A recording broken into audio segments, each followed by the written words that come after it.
Seguimos, señores. Ahora estamos con nuestra entrevista central aquí en Despierta RD y nos acompaña una dama, una mujer importante en la política de República Dominicana que ha desempeñado unos roles extraordinarios durante los gobiernos de Leonel Fernández. Y está con nosotros doña Ligia Amada Melo, una dirigente importante del partido Fuerza del Pueblo, de su dirección política, y titular de la Secretaría de Asuntos de Educación Superior. Ok.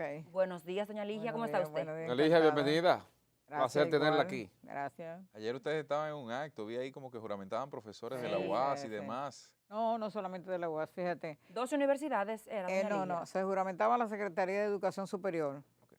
Y al Era una mismo- conformación Ajá, primero que eso tiene 34 vicesecretarios de diferentes sitios del país. Y al mismo tiempo creamos una fuerza profesoral universitaria, o sea, grupo de profesores. Muchos son de la UAS, la mayoría, pero hay también de universidades privadas.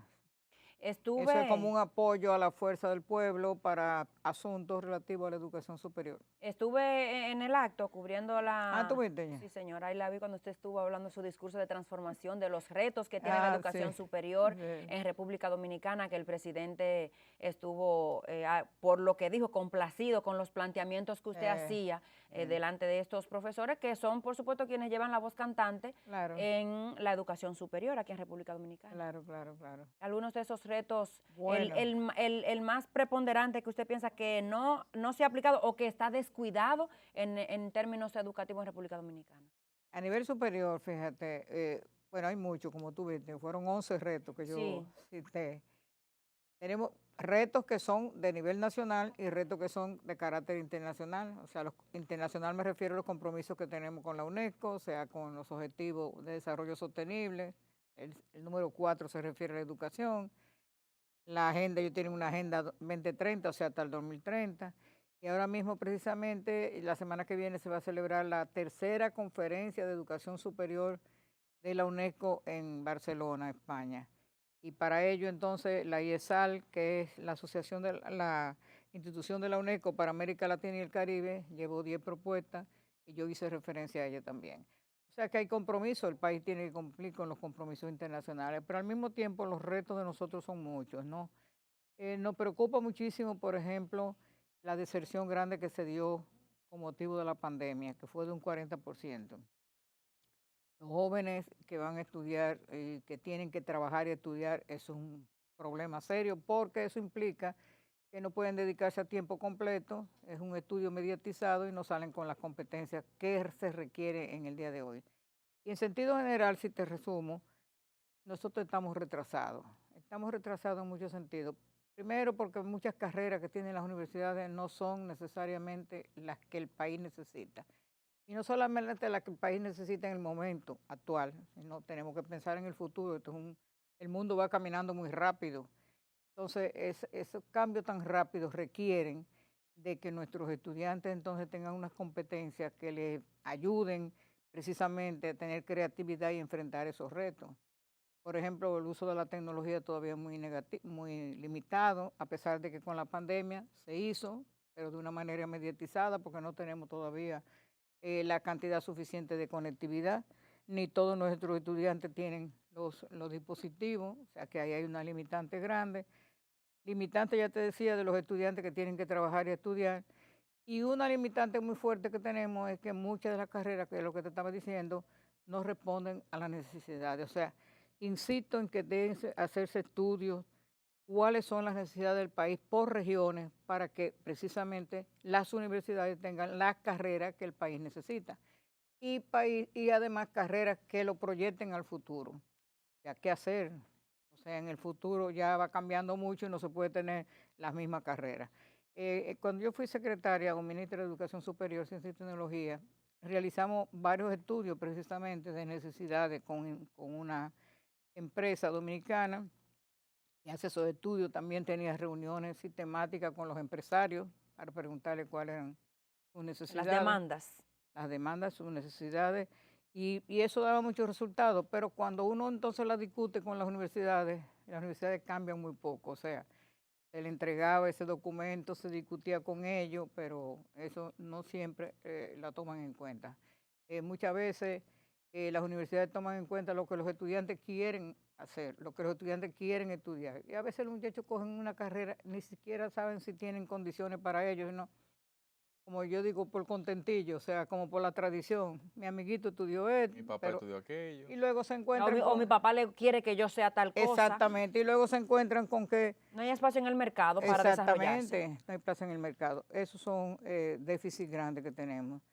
Pero también tenemos, como yo refería mucho, nosotros tenemos, todavía estamos muy cerrados. Nos falta abrirnos, la internacionalización. O sea, el mundo de hoy es interconectado y los profesores y los egresados deben conocer lo que pasa en el mundo. Tiene que haber intercambio de profesores, intercambio de proyectos, intercambio de planes de estudio, de diferentes tipos. Tiene que haber una conexión, e incluso intercambio de estudiantes. Muchos países tienen esos intercambios de estudiantes, se van un tiempo a una universidad, a un país, y recíprocamente vienen de allá hacia acá. Eso todavía no lo tenemos y eso hace mucha falta, a pesar, como yo decía ayer en el discurso, con el programa de becas internacionales se remedia un poco eso, porque muchos estudiantes van fuera, conocen nuevas culturas, hacen su carrera en esos países y no solamente conocen nuevas culturas, sino disfrutan entonces de universidades más desarrolladas, que tienen buena tecnología, que tienen profesores la mayoría con PhD, que tienen otro que hacer, tienen incluso una gobernanza con más disciplina y eso ayuda mucho también. Pero también decía que eso no es suficiente, no es suficiente la internacionalización. Por otro lado, otro déficit que nombraba era la investigación.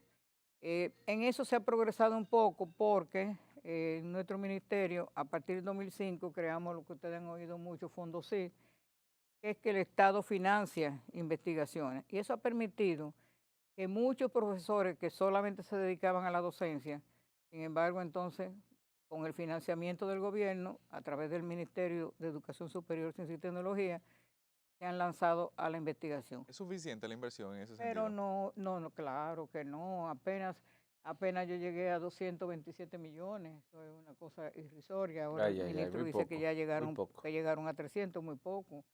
Eso es un mal de casi toda la América Latina, ¿eh? Casi toda América Latina, con excepción de países como México, Brasil, que tienen muy buenas investigaciones, también Chile, por supuesto, pero México y Brasil se llevan el primer lugar. Nosotros estamos muy deficientes en ese sentido. Como consecuencia, nosotros tenemos todavía 2 patentes. Una patente que fue de la madre y maestra, otra patente que fue de INTEC, y ahora creo que hay una que ya está a punto de salir de la UAS, un grupo de investigadores que están ¿A qué se debe esto, Yalis? Usted que tiene tanta experiencia, la clase política dominicana no se ha sentado a definir esto para que la educación dominicana, en esa parte, la educación superior, tenga esa evolución que necesita, porque cuando se hacen los rankings de las universidades de América Latina, nosotros ni aparecemos. Bueno, A veces por asomo. Ni siquiera aparecemos. No, ni aparecemos. Hay universidades como por ejemplo UNIBE, aparece en algunos aspectos. Sí. Tú sabes que los rankings no se hacen homogéneos, o sea, no abarca todo. En áreas específicas. Los rankings puede ser por investigación, Sí. puede ser por el uso de tecnología, puede ser de diferente. Y hasta la fecha, UNIBE se ha manifestado, pero no estamos entre ni siquiera entre las 200 mejores de América Latina, todavía no figuramos. Tú dices que si la clase política se ha sentado. Bueno, en realidad es una responsabilidad del Ministerio de Educación Superior, Ciencia y Tecnología. Y como te decía, mientras fui ministra, que tuve 12 años, por suerte, hice muchísimo esfuerzo y se logró bastante. Como te digo, me reunía con los empresarios, me reunía con diferentes sectores para tratar de impulsar la carrera. Pero todavía nosotros somos tímidos, nuestras universidades son tímidos para el cambio. O sea, se hacen los estudios, se les presentan, se discuten con ellos, pero luego para impulsar esa carrera, aparte de que la educación superior es cara, para que sea de calidad, es cara. O sea, requiere de buenos equipos, requiere de mucha tecnología, requiere de profesores muy bien pagados. Porque, por ejemplo, Cuba ahora, con este tema de la pandemia, diseñó su propia vacuna. Claro. Eso fue una investigación científica, la pusieron en Salen avance. de las Que universidades nosotros, la fundamentalmente. UAS, la primera de América, debiera de tener la delantera en eso, pero es que hay un problema del Estado principalmente. Leonel Fernández siempre dice que como somos la primada de América, tenemos la primada de América, debemos ser la mejor de América Correcto. Latina, para que se corresponda, que antes éramos la primada de América, pero que No, La seamos la mejor de América primera, Latina. la mejor. Y precisamente ese es un interés de que se vaya caminando. En esa síntesis que hacía, porque al fin y al cabo fue sintético, como era natural, era un discurso de que apenas podía pasar de, creo que yo me tomó 14 o 15 minutos, no podía decirlo todo, pero la idea es precisamente que el Estado, como tú bien dices, es responsable de ayudar.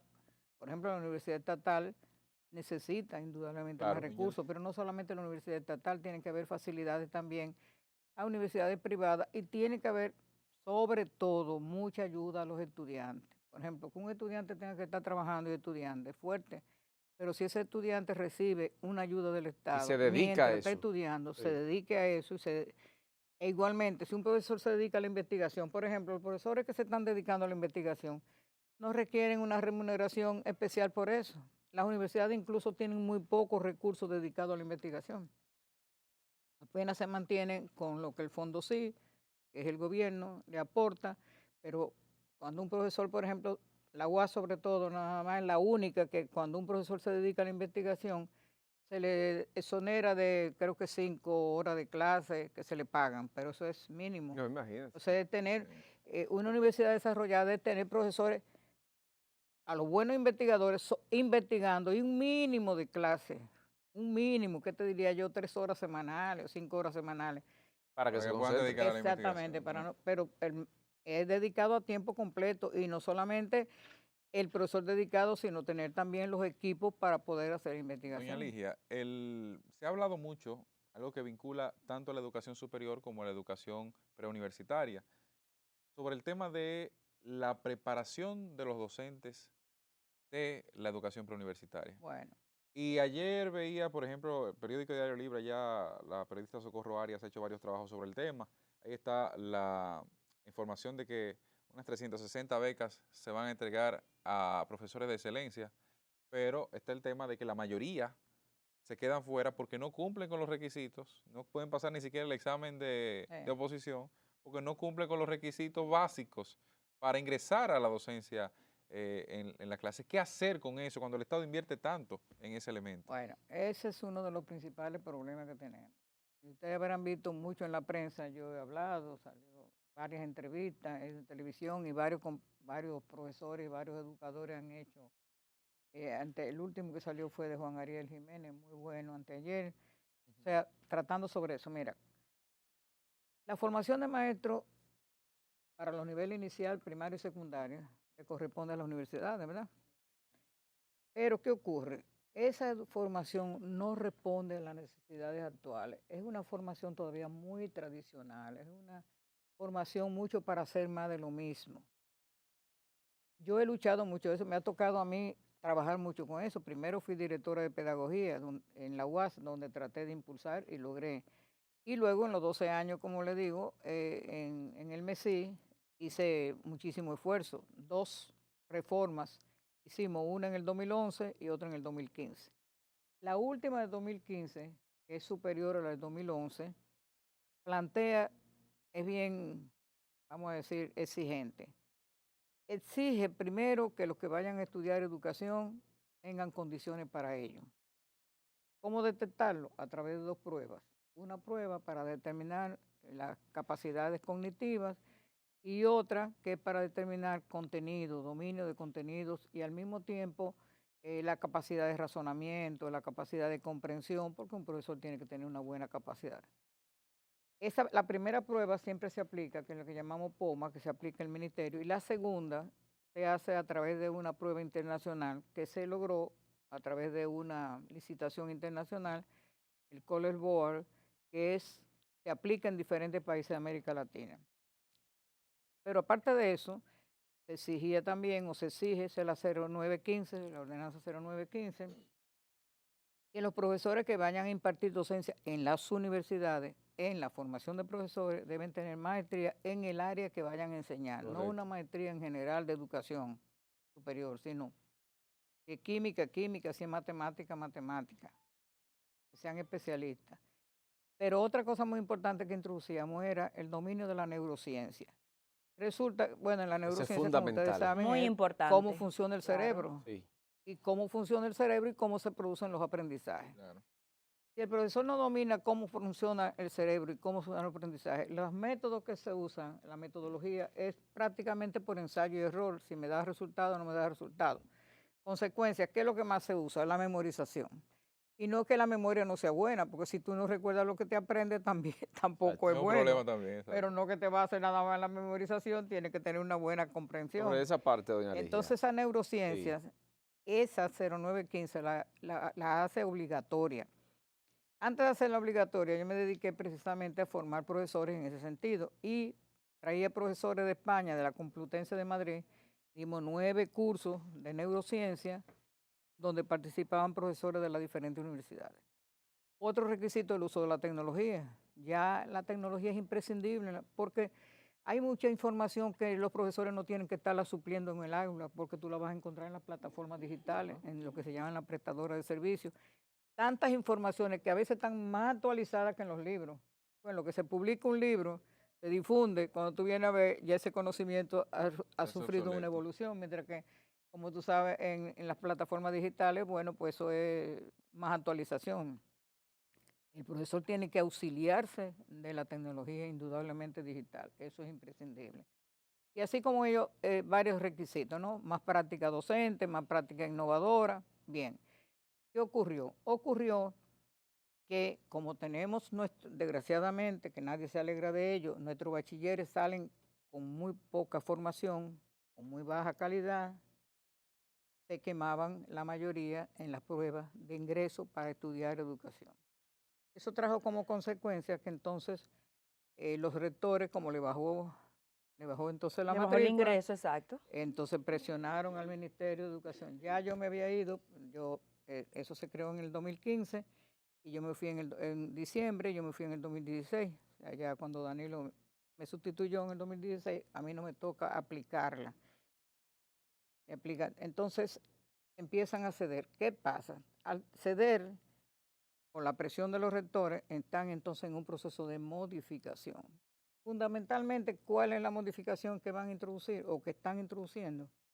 Quitar la prueba. O sea, la prueba, como no la pueden quitar totalmente, dicen adecuarla al contexto.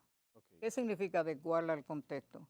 Bajarle el nivel para que, más gente pueda pasar. Para que muchos la pasen, para que muchos entren. Doña Ligia, Mira, sobre ayer... ese tema, antes de que usted se vaya, yo quiero preguntarle sobre la educación preuniversitaria.